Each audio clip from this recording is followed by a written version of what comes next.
Welcome to Module 7 of the Freedom Ticket. In this module, we're going to talk about some of the common terms that you're going to hear that you need to be aware of as an Amazon seller. Whenever you're at an event or you're talking to other people online, or this is the jargon that you need to know as an Amazon seller. So I'm just going to run through a bunch of terms here just to explain what each one of these terms means. The first term you might hear is something called 3PL, the number 3 in the PL. That stands for third-party logistics. And what a 3PL is a company that will handle usually warehousing and fulfillment. So sometimes, rather than storing things at an Amazon warehouse, you may have a need to actually store it off Amazon because maybe you're bringing in 5,000 units or something, but to store all 5,000 of those at Amazon, because it's going to take you 6 months to sell those, might be really expensive with Amazon's fees. So maybe this 3PL takes all 5,000 of them. They store it on their pallets, say in a warehouse in California, and every month they send 1,000 of them to Amazon. And that way you can actually save money. And the 3PL can also ship to other places if you're sending to other places. 3PLs can also do sometimes packaging for you, or they can put things together. It depends on the 3PL, but there's plenty of companies that do that. Sometimes these are also called freight forwarders, but 3PL is the most common. The next one you'll hear a lot is Alibaba. Alibaba is a Chinese company. It's a website where a lot of people go to actually source. It's probably the biggest sourcing website on the internet. It has factories all over China, as well as throughout the United States and the rest of the world. It really focuses on China. It does have some listings that are in other countries as well. About 10% of the factories in China are on this website. So not everything that's made in China is on Alibaba. That's one of the reasons that you actually want to get out and sometimes go to China and actually visit factories in person, or go to some of the fairs like the Canton Fair, the Yiwu Market, or some of these other fairs in China, because there's a lot of times vendors there, they don't list on Alibaba because most of the people that list on Alibaba have to know English or have someone in their company that speaks English, and a lot of these big factories don't, and they just don't want to be on Alibaba. So it's a great starting point for a lot of people. It's a place where a lot of people, it's easy to go source, but it's also a place that I kind of shy away from a lot of times because it's so easy for other people to go and source there. Alibaba also has something called AliExpress. It's owned by them, and this is made more for small orders. Alibaba is more for like 1,000 units and up, typically. AliExpress is more, a lot of drop shippers use this, or maybe you only need to order 10 or 50 or 100 or something. So AliExpress is kind of set up for that. The prices are a little bit higher than Alibaba, but it's a great way if you just need a small quantity of something. That's AliExpress. And the next term you need to be aware of is what's called an ASIN, A-S-I-N. And that's the universal code that identifies the product on Amazon. It's a special code that Amazon assigns whenever you set up a new listing on Amazon. Every product has what's called an ASIN. And it's kind of like its own identifier on Amazon. It's very specific to Amazon. They typically start, for most of us, they'll start with a B. And if you're selling books or media or some of those, they might start with a number, like an ISB number, but typically they start with a B, and there's a coding in there. It says the B and the month it was created and the category it's in, and some other factors you don't need to worry about. But it's basically like your unique identifier on Amazon. The next thing you'll hear people sometimes say is something called the back end. And this is the back end is in your Seller Central account. This is where you go and you type a lot of information. The back end is not public facing, so the public never sees this. It's kind of like the sandbox. It's where you go to like set up all your keywords and set up all your pricing and all those kinds of things. It's not, the public doesn't see it, only you see it. It's kind of like your administration area on Amazon. That's called, people refer to that as the back end. The next thing you'll hear sometimes people say is something called brand gating. Brand gating is where you can actually have Amazon keep other people from selling your product. It's very difficult to get brand gating, and you can't ask for it. Amazon assigns it on a very limited basis, but that basically gives you protection against counterfeiters and against other people illegally selling your items. It's very difficult to get, so don't really expect it. But some of the big brands like Nike and some of those guys have it, so that way they can keep off counterfeiters and keep unauthorized sellers from selling like gray market goods and stuff. The next term you need to know is something called BSR. It stands for Best Seller Rank. This is something that Amazon publicly identifies on every single listing, every single product on Amazon. As long as it's sold something, will have a BSR. If it's never sold anything, it doesn't have a BSR. As long as it's sold something, it'll have a BSR. It could be number 1 to something like 100 million, or it's crazy numbers. But it's basically an indication of how well that product sells in that category. So if you have brand analytics, Amazon will show you keywords that are most searched for, but which is really cool. And brand analytics comes with brand gating, which you have to have the trademark for. But without that, BSRs, what almost all the third-party software tools base a lot of their data on, it's an indication of how well something is selling within a category. So you have a BSR in a main category, like say in electronics.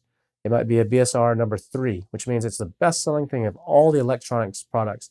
And then it might have a BSR of number 1 in cell phone accessories, which is a subcategory. So you can have multiple BSRs.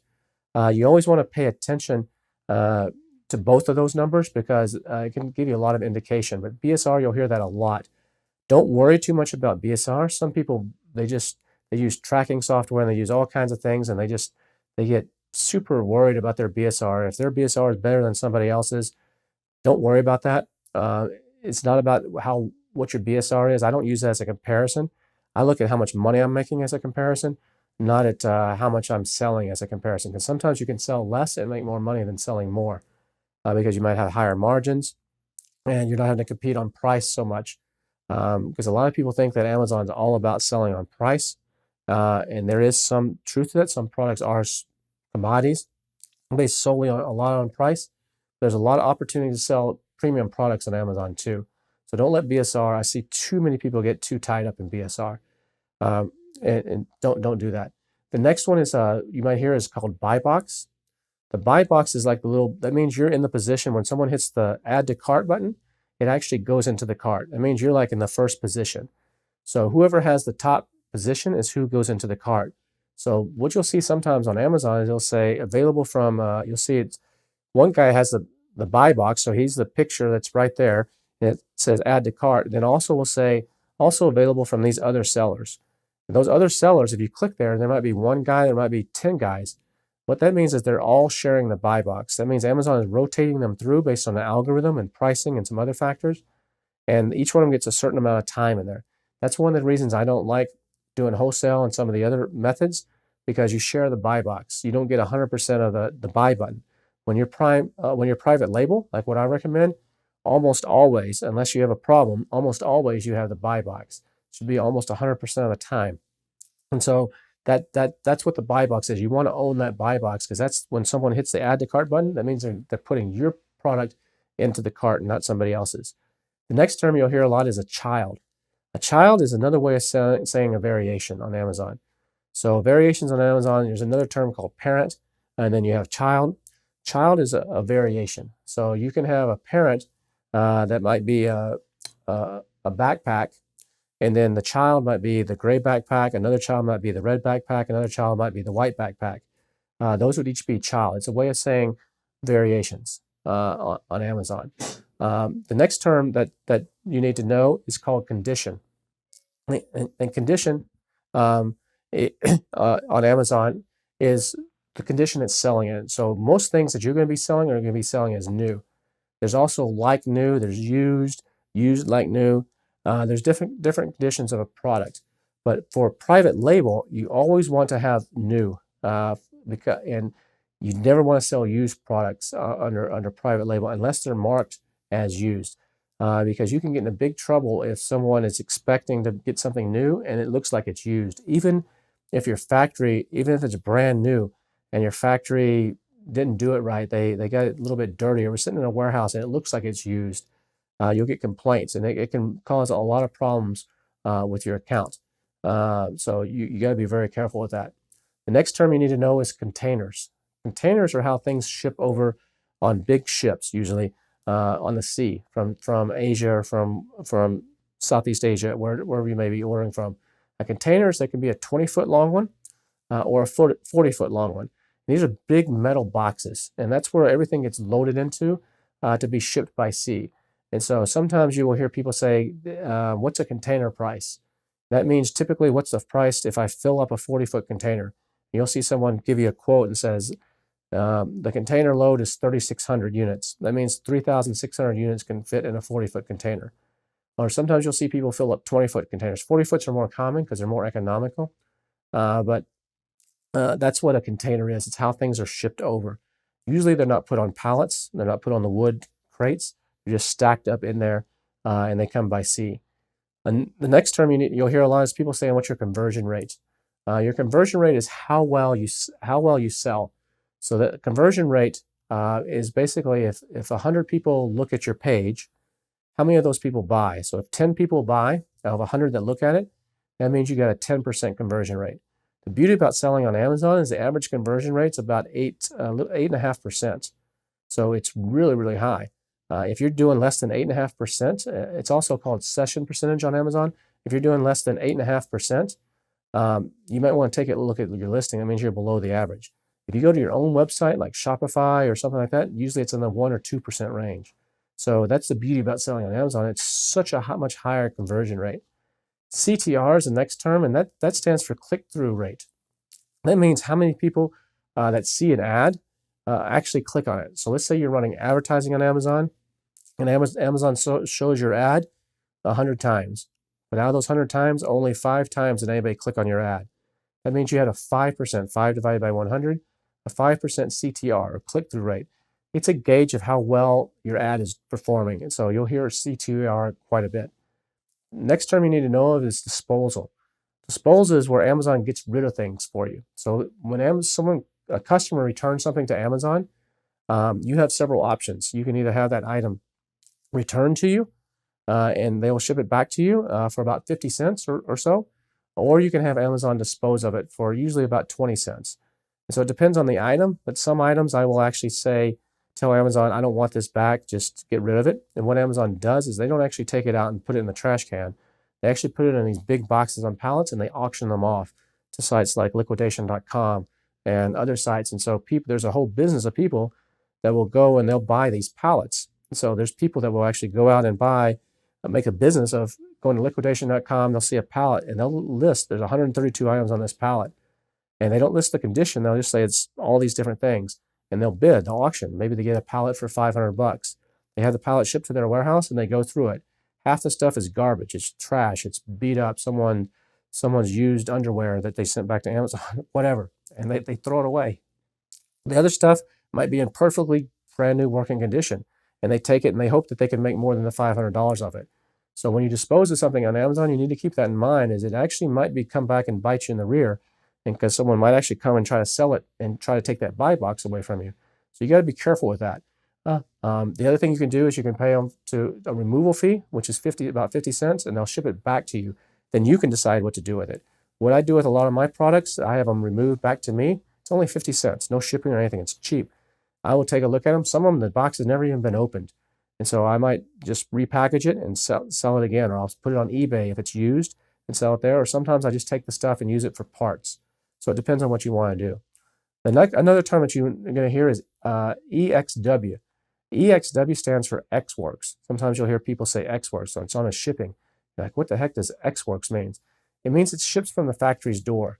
So basically, if someone quotes you a price and they say, this is going to cost you $2 per unit EXW, that means that you're responsible for the shipment from the time it leaves the factory's door till the time it gets to wherever it's going.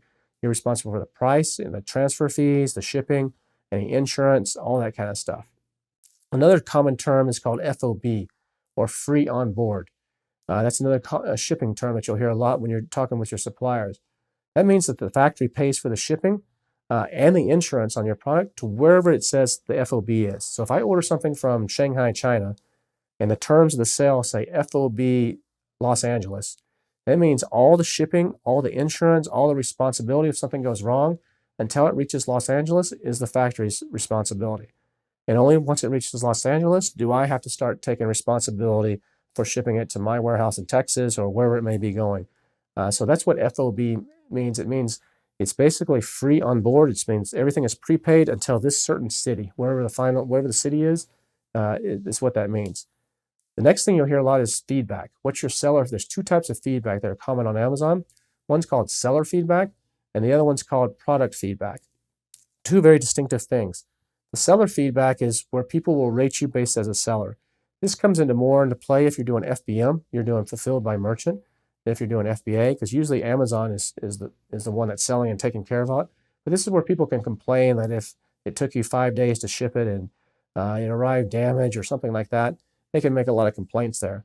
It's an important metric that you want to keep really high. You want to keep that above 98%, because if you go below 98% on your seller feedback, it can cause problems on your account. And it can cause you to lose the buy box. It can cause a number of other issues. The other one's called product feedback. And the product feedback is where, or some people call these reviews, is where people actually will review the product. They'll say this product worked exactly like it's supposed to, or this wasn't what I expected, or it broke after a few days. The product feedback is the one where you see the stars on Amazon that rate the product. It's a very crucial metric, and you want to try to keep that above a 4.0 at all times if possible. 4.5 or higher is even better. The next term you're going to hear is called FN SKU. FN like Frank, Nancy, and then SKU, SKU. And that's a special barcode that gets put on every item that goes into Amazon. Now you have the option of not putting these on there. You can do what's called commingled inventory, where you just have a UPC code. But that means if someone else is selling the same thing, what you ship in and what they ship in is going to go to the same place and get mixed up. And you don't know if the problem was really with something that somebody else shipped in or with yours. So I recommend you use an FN SKU on almost everything. It's a barcode that's assigned by Amazon. You can print them out on labels and stick them on every single item, or you can have your factory just print it right on your packaging one time, or you can have Amazon. They will actually put these on there for you. If you don't want to mess with it, they'll charge you a small fee and do that for you. The next term you'll hear a lot is called freight forwarders. Freight forwarders are people that actually handle all your freight. So you don't want to be the guy that's having to talk to the freight company all the time. Some people will use FedEx or UPS or DHL if they're shipping by air. But if you're doing big shipments or you're doing large items, you're going to probably be using sea shipment or maybe air freight rather than someone like a FedEx or UPS. So you're going to have to deal with a freight forwarder. They handle all the paperwork for you, all the customs clearance, all the documents, all the sending things back and forth. They're really, really good. My freight forwarder, all I do is I call them and I say, hey, I've got my factory in Shanghai has something ready. Here's where it is. Go get it. And I don't have to worry about it until it's arrived to Austin. They call me and say, hey, we're going to make a delivery tomorrow. You owe X amount of dollars for some duties and stuff. So a freight forwarder is really crucial in this business. They can ship stuff to you or help you ship stuff straight into Amazon. And if you look in the notes of this section, there's some recommendations on some different freight forwarders that you can use. Another term you'll hear a lot is called a hijacker. A hijacker is someone that usually it's someone that's trying to knock you off. They're trying to either sell the same product as you, or maybe they bought your product and they're trying to resell it. They're trying to undercut you.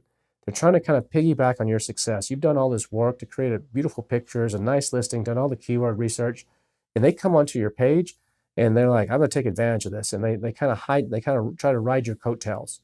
It's a very big problem in some industries, especially if you don't differentiate your product. I recommend most people differentiate. I personally have never had a hijacker in all my years of selling on Amazon, but other people have them all the time and they're complaining about them. But hijackers, if you have brand registry or you have the copyrights like we talked about in another module, or patents, it's a great way to actually knock these people off, because sometimes they can really hurt your business. Maybe the product is inferior, or they can take away sales, or they're doing something illicit. You want to try to keep these people away. Another term you'll hear a lot is keywords and search terms. Keywords are the terms that you tell Amazon are relevant to your product. So these are the things that people type into the search bar, are things that they're actually the words that are relevant to your product. It creates relevancy. Search terms are a little bit different than keywords. Search terms are the things that people actually type in to find a result that they want. So for example, a search term might be anti-aging serum, but a keyword for that might be vitamin C serum. So search terms can be slightly different than keywords. You got to know what both of them are. Search terms are more of the mental capacity of what someone is thinking of what they want, and keyword is what more is relevant or describes it. Another thing that you need to know a lot about are what's called landing cost. Landing cost, you'll hear people say, what's the landing cost for this? The landing cost is the total of everything to get it to the Amazon warehouse. So whatever it costs to manufacture it in your factory, whether it's the US or China or India or wherever it may be, the cost to manufacture it in that factory the cost to ship it from your freight forwarder, whatever cost those were, whatever duties or taxes that might have been included, whatever it cost you to offload it off the truck, everything to get it from the factory into the Amazon warehouse. That's so it's ready to sell. That's called your landed cost. Listings are another thing. We talked about those in one of the other modules. That's your product page on Amazon. It's like your brochure. It's like your advertisement on Amazon is your listing. It has your pictures, it has your title, your description, your maybe a video if you're brand registered, and some other things. It's basically your how do you get people to buy your product. Another term you'll hear a lot is called LTL. The letters LTL. That stands for less than truckload. So a lot of times if you're shipping pallets of merchandise, pallets are like the wooden crates that things sit on. They're usually like 40 by 42, 43 inches, 40 by 48 inches. That's what things actually sit on. You might have, maybe it's a big old truck, a big 53-foot trailer, and you've only got 4 pallets. So you can't fill up that whole trailer. So you have what's called an LTL shipment, less than truckload shipment. So they're going to take your 4 pallets and they're going to mix them with some other seller or some other product, mix them all in until they fill up a trailer, and then they're going to ship it to one destination. So you pay a little bit more for that. If you can fill up a whole truckload, which is called FTL, full truckload, it's usually a little bit cheaper. But a lot of us, when we're first starting out, we're doing LTL. So that means less than truckload shipment. Next thing you'll hear a lot is something called MAP. MAP is minimum advertised price. So MAP means that someone can't sell it for less than this. Most of us don't deal with this, but you might see like Apple, for example.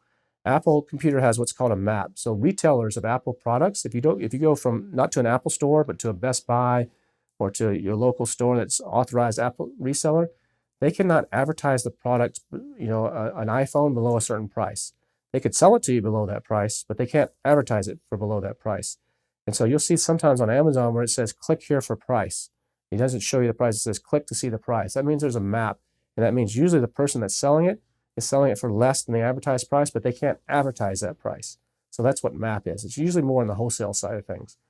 Next term you'll hear a lot is MOQ. It stands for minimum order quantity. And this is usually the minimum quantity that a factory will make for you. So they'll tell you that our MOQ is 1,000 units. That means if you want to make 10, they're probably not going to do it for you. MOQs are not firm, so sometimes you'll see factories say MOQ is 1,000. They'll actually do 500 for you if you negotiate. They're probably not going to do 10. But that's usually it's the minimum order quantity that they want to do that makes this worthwhile. The advantage of sourcing outside the United States in places like China and India and Vietnam is the MOQs are typically lower. A lot of times when you're sourcing products within the U.S., the U.S. companies just don't like to deal with small quantities. So usually the MOQs are higher when you source within the United States. And so a lot of, you call up, you're making socks, and socks, a few years ago, these socks that had sayings on them, like, if you can see this, bring me wine, or if you can see this, I'm a teddy bear, or whatever, all these different socks. In North Carolina, in the United States, there's tons of factories that make socks. You call them up and say, I want to make some socks because I want made in the U.S. I want 1,000 of these socks. They laugh at you, or they don't even return your phone call. You call up a factory in China and say they're all over. They're like, how many do you want? We'll have it there in 2 weeks for you, or whatever. So that MOQs are very, very important. MSRP is the next important thing. It stands for manufacturer's suggested retail price. That's the price that you recommend that something be sold for. So usually things are not sold at that price. It's usually more of a sales tool. So on Amazon, you'll have that where you could put an MSRP. Say I'm selling my socks, and I'll put MSRP $19.95. That's what I recommend people selling for. But I know nobody's going to sell them for that price. Everybody's going to sell them for $10.99. A lot of people think they're getting a deal. They're like, oh, this is a great deal. So it's kind of more of a psychological thing than anything else. Another term you'll hear a lot is called multi-channel fulfillment. Amazon will do this for you, and there's also some of the 3PLs will do this for you too. It means they'll send things to other marketplaces. So you can actually use Amazon to ship your eBay orders or to ship your Shopify orders. Now, they will go out in a little box that has a little smile on it, but Amazon will do that for a fee for you. You have a lower priority. So I've done that in the past on my Shopify site where I've been selling my own products. I don't want to sit there and ship these out or pay, it's not enough quantity. So I just let Amazon do it. You can automatically tie your Shopify page into your Amazon page, and Amazon will ship those out for you for a fee. And sometimes that may make sense, other times it may not. So multi-channel fulfillment means it's a warehouse that can do a lot of these for you. Another big one right now is called Deliverr with 2 R's. They're doing a lot of stuff for a lot of different companies, including some people that are doing FBM on Amazon. Another term you'll hear a lot is something called prep center. A prep center is where they prepare your products. Usually it's located within the United States if you're selling in the US. They might do all the labeling for you. Or maybe you're getting multiple things. You're creating what's called a bundle. And maybe you're getting, say you're selling toothbrushes and you're getting toothpaste. And they'll put the two together in a bag and put a label on it. They'll combine them from 50 cents to $1 an item. That's called a prep center. I usually try to have most of that done wherever I'm manufacturing. So if I'm manufacturing in China, I try to have most of that done there. But some people do that in the US because they need to mix things from different places. And that's what a prep center can do. Prime, we've talked about what Prime is. It usually means super fast shipping. You're going to get it in 1 or 2 days from Amazon. And it's a very, very important thing. You want to try to have your things Prime if possible. Profit margin is something else that you'll hear a lot. Profit margin is your selling price minus all the cost to sell it. The cost to sell it, the cost to make it, your landed cost, like we talked about earlier, to ship it, any PPC, any pay-per-click advertising, any other cost, that's your profit margin. It includes all your fees. And a lot of people will inflate this. They'll tell you on Facebook they got 50% profit margins. They really don't. It's called a contribution margin. If you hear someone say contribution margin, that's usually your price minus your just cost to make it. That's your contribution margin. And then your profit margin is your contribution minus all the other expenses, warehousing expenses, PPC expenses, storage expenses, maybe employees, prep centers, whatever, minus all those costs. That's your profit margin. You want to aim for at least 20% or higher. 20 to 30% is a good range to aim for as a private label seller. ROI, we're going to talk about that more later, but ROI is return on investment. And ROI is super important in addition to profit margin, because sometimes you can have a decent profit margin, but not such a good ROI. So they kind of go hand in hand. I always shoot for an ROI of 150% or more. I have some products that are 700%. I would not really ever consider anything under 100% ROI. Now, some people will do things much cheaper than that, but to me, I'm tying up my money too long. ROI basically means how long till you get your money back.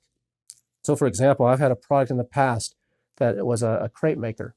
And this crepe maker, I was buying 1,000. The MOQ was 1,000. So I was buying 1,000 at a time from a factory in China. I was selling about 5 to 10 of these a day on Amazon at like $50 a piece. So it would take me about 4 to 5 months to get my money back till I sold all 1,000 of these items. I had about a 30 to 35% profit margin on it, which is not a bad profit margin. But because it took 4 months for me to sell through all of them, my ROI on that product was like, I forget exact numbers, but 40% or 50%. It was really low. So I'm tying it, the money I had to spend up front to buy the product, it took me too long to get my money back. So I'd rather actually have products that actually get my money back quicker, that maybe if I buy 1,000 of these crepe makers, that I can sell 500 of them a month and get my money back in 2 months. So that's an important factor when evaluating products is your ROI. We'll talk about that in much detail later. Another thing is called you need to know about is called a removal order. A removal order is when a customer returns something to you and you have it sent back to you. So Amazon, there's a setting in Amazon, you want to make sure this is turned off. Go into your Seller Central and make sure this is turned off, because sometimes they will make the evaluation for you. They will take a look at the product. Some guy in a warehouse that's making minimum wage will look at the product and say, this looks fine to me. They don't open it up and see if the customer used it and packaged it back up nice and neat. And they put it back on the shelf and it goes back out to the next customer. And the next customer gets it and they're like, oh my God, this product is used. Someone wore this and like sweated in it and this is gross, and they give you a 1-star review. So you want to make sure that doesn't happen. So turn that off on that setting on Amazon.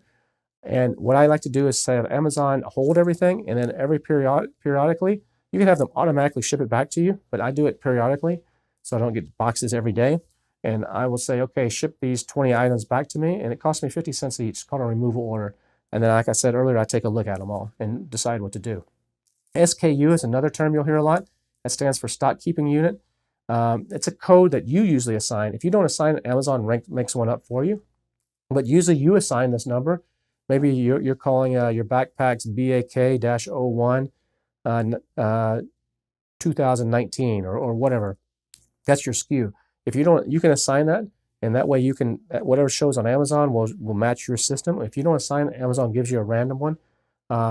It's better for you to assign one that's more logical. If you're selling outside of Amazon using the third party, the multi-channel fulfillment, like Shopify, the SKU is what you give to Shopify to tell it what to send from Amazon and so forth. So SKU means stock keeping unit. Sometimes you'll hear people say, how many SKUs do you have? They'll say, I have 10 products, but I have 30 SKUs. That means they have 10 unique products, but they have variations or childs of different ones. Another term you'll hear a lot is PPC. That stands for pay-per-click advertising. Pay-per-click advertising is a system within Amazon. Some people call it sponsored ads, where you can actually advertise on different keywords. You can advertise on different products. You can advertise on your competition's products. You can do all kinds of really cool stuff that we'll talk about in detail later on in the course. Another thing that you'll hear a lot is called ungated. Ungated means you're allowed to sell in a category. There's certain categories. There's over 30 different categories on Amazon. Some of those categories you have to have permission to sell in. So you got to be careful. We're going to talk about this in another module of which ones you can sell in, which ones you can't. But some of them you need permission. And to get permission, you need to get what's called ungated. And it's basically in permission from Amazon that, okay, you're authorized to sell in this category. Another thing you'll hear sometimes is a UPC or EAN. UPC stands for Universal Product Code. That's like the barcode you see on most products. And we'll talk about how to get those and where to get those later. EAN is a variation of the UPC. It's more of a universal number that's used like throughout the world. It takes the UPC and adds a few digits to it. So those are two different product identifying numbers that you determine, that you choose, that you assign to your product. And there's third-party companies that assign that. The other term that you'll hear is VAT. VAT doesn't really apply to the United States, but VAT applies to people that are selling products in like Europe or maybe even Canada. Most other countries besides the United States, they had what's called a value-added tax. And a lot of times you have to pay that upfront or an estimate of that upfront. So if I'm selling in Europe, when I bring in my products to Europe, I have to basically put into a reserve account part of my VAT. So in Europe, in the United States, the average tax rates, it varies by state, but it's around 7-8% on average. So if I buy a $100 item in the US, it's really not $100, it's $108. Depends on the state you're in. By example, that's a sales tax. Versus in Europe, if I buy something that's 100 euros, that's the price I pay. Whatever it says on the sticker, that's the price I pay. There's no extra math added on the end. But out of that 100 euros, depends on the country, it might be 23% of that is tax. So 23 of those euros goes back to the government, and the company only gets to keep 77. Well, when you're selling into these countries, a lot of times you have to pay that VAT up front. So if I'm bringing in products into the UK or into Germany, I got to put a reserve in the VAT, and then once I actually sell the products, there's a counterbalance where you subtract what you pay from what you collected, and sometimes you owe, sometimes you get something back. It just depends. But that's what a VAT is. So we don't have that in the United States, so don't worry about that in the United States. So these are some of the terms that you really need to know when you're selling on Amazon. I know there's quite a few of them, but it's important to know some of the jargon and the lingo. So hopefully this has helped you out, and we'll see you in the next module.